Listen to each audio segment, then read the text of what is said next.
You can achieve everything that you're dreaming of right now, but if you don't work on your mindset and your patterns of thinking, things will feel the same in terms of you will not be happy when you achieve those things. And I say this because a lot of people are waiting, right? You're waiting for your dream job. You're waiting to get engaged. You're waiting to get married, to have a child, to travel the world. You're waiting to be happy, waiting to be content, waiting to have peace of mind, waiting to enjoy your life. And you're saving it for later when you achieve whatever you achieve. Meanwhile, that later is not guaranteed because life is very unpredictable. Regardless of what phase of your life you're in, if you don't find contentment right now and find joy in the little things in your day-to-day, you will not find it tomorrow when you have your dream job or when you're traveling the world. If you're an overthinker, you worry, you drive yourself crazy, you try to predict the future, you're very negative, even when you achieve your goals, you would still be all of those things if you don't start working on it right now. And this is why I'm making this video. I am Basilia for 5 Foot Nomad, and in this channel I share content about my digital nomad lifestyle and self-love reminders because I am a therapist to help you manage your mental health and stay on top of things. And you can follow me on Instagram at 5 Foot Nomad. I share a lot of cool content there. And you can subscribe to my channel if you're new here. And for everyone who's been supporting me so far, thank you so much for your continued support, and I really appreciate it. If you want to start enjoying your life right now, where you are, without the best job, if you're still single, whatever situation you think is not ideal for you, there are some things that you can do to start finding contentment right now and training your mind. And one of them is to start observing your thoughts, okay? We cannot control our thoughts, but we can control how we interpret and how we respond to them. That is exactly the reason why you could be watching TV and a random thought just comes in from something you said 5 years ago that caused you to be embarrassed. And before you know it, once you get hooked on that thought, you start ruminating, obsessing over it. And before you know it, your normal day is ruined because you start feeling all those negative feelings again. And you start feeling sad and guilty and shame. And before you know it, you start engaging in self-pacifying behaviors like scrolling more on Instagram or isolating yourself on social events and just binge eating. And that's exactly how our mind works in terms of our thoughts influence our emotions, which influence our behaviors. So if you have a lot of unproductive behaviors in your life, then this is because of your thoughts. It started from the thought. If you really analyze it and if you really self-monitor yourself, you will confirm what I'm saying, that it starts with the thought, which influences your emotions, which then influence your actions, leading to unproductive outcomes. So if you want to have more productive outcomes, you want to get a hold of the thought. And we have thousands and thousands of thoughts every day. And we cannot control the thoughts, but we can observe them and notice the pattern of our thinking. Am I having positive thoughts?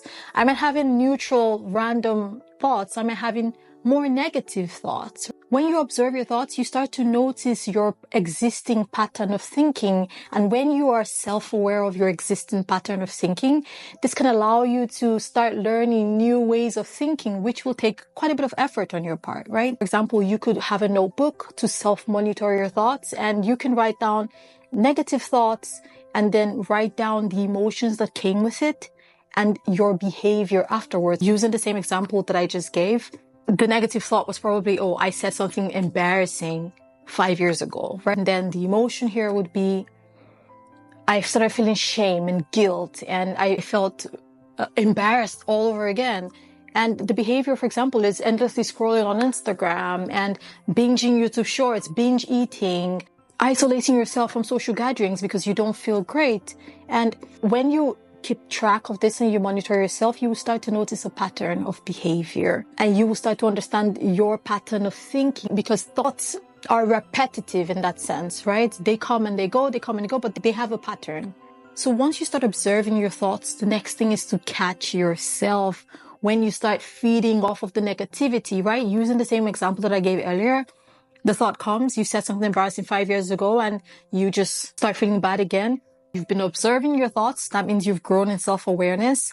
And now you catch yourself when you're starting to feed off the negative thoughts. Stop yourself in that moment. Then you say, no, I'm not doing that anymore. There are some skills you use to take away the power of the negative thought. One of them is reframing the thought with compassion for yourself. For example, the negative thought is, oh, I embarrassed myself 5 years ago and I'm sure everyone's still judging me today. And reframing it with compassion and objectivity, saying, okay, well, that happened 5 years ago. I'm sure people are way more consumed by their problems that they're not thinking about it. And besides, yes, I embarrassed myself, but I've moved on. I've learned from it. I haven't made the mistake again so far. And this gives you hope, right? Because you're coming at it with self-love and self-compassion and not self-criticism and judging yourself. And another thing that you can do is to focus on the facts of the situation. It's sort of similar to reframing the thoughts. And focus on the facts is basically saying, oh, this thing happened 5 years ago. I was much younger then. I had less understanding. And now that I think about it in retrospect, the thing that I said wasn't even that embarrassing. And besides, no one remembers at all because, of course, you're the only one that remembers if you felt a certain way about the situation, right? But no one is thinking about it. So focusing on the facts of the situation allows you to let it go. Another thing that you can try is to get out of your head, because all of these things are going on in our heads anyway. You can get out of your head by engaging yourself with something. For example, going for a walk, organizing your laundry, organizing your apartment, cleaning something, basically getting out of your head, being where you are exactly. Applying all of these tips that I've just shared with you would allow you to go easy on yourself on a day-to-day basis. Go through your phases with grace and compassion and hope for yourself. And when you let go of the negative thoughts and focus on positivity, this empowers you. This doesn't demotivate you, and it allows you to continue working towards your goals until you achieve them. And by the time you achieve your goals, you already have a great mindset, a positivity mindset to help you maintain it and continue working towards other goals that you have in your life. Another thing that can help you to really stay on top of your mental health and find contentment and happiness right now is letting go of should statements. Okay, I'm also guilty of this sometimes. Should statements are part of cognitive distortions, which are our biased perception of things, which is often inaccurate. For example, you're spending time doing your self-care routine, maybe having a nice warm bath, and you should be enjoying because it's a good time. But then you start telling yourself, oh, I should be working on the project that has this deadline. I should be organizing something else. And once those should statements get into your head space, that's it. You can no longer relax. You can't really enjoy where you are. You get caught up in that cloud in your mind and you start having a harder time then. So letting go of should statements, it's easy. And like I said before, it all starts with self-awareness. When you catch yourself having these should statements, is to stop yourself and say, I am exactly where I want to be and I'm doing exactly what I need to be doing. And you say this internally, of course.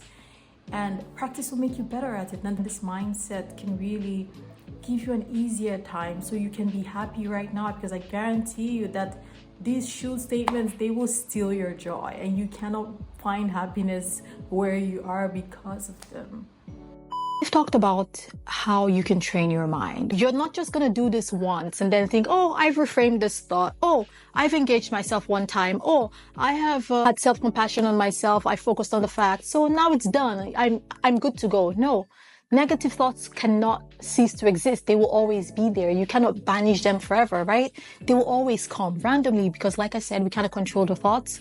We can only control how we interpret and respond to them. So what you have to do is keep practicing. Practice. Whenever these negative thoughts come, reframe it, focus on the facts, try to engage yourself, continue practicing, and practice will make you better at it to the point that your brain starts to do it automatically because you've been practicing. That's why they say practice makes better. The whole point of this is for you to find happiness right now, find joy, find peace of mind, find contentment right now where you are. And it's all about training your mind, changing your mindset, changing your patterns of behavior so that you can be happy now, regardless of the situation you find yourself in.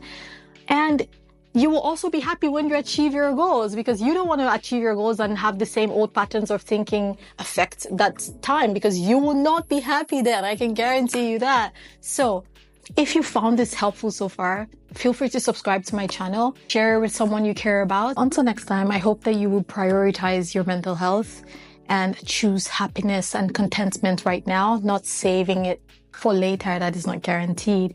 So until next time, ciao.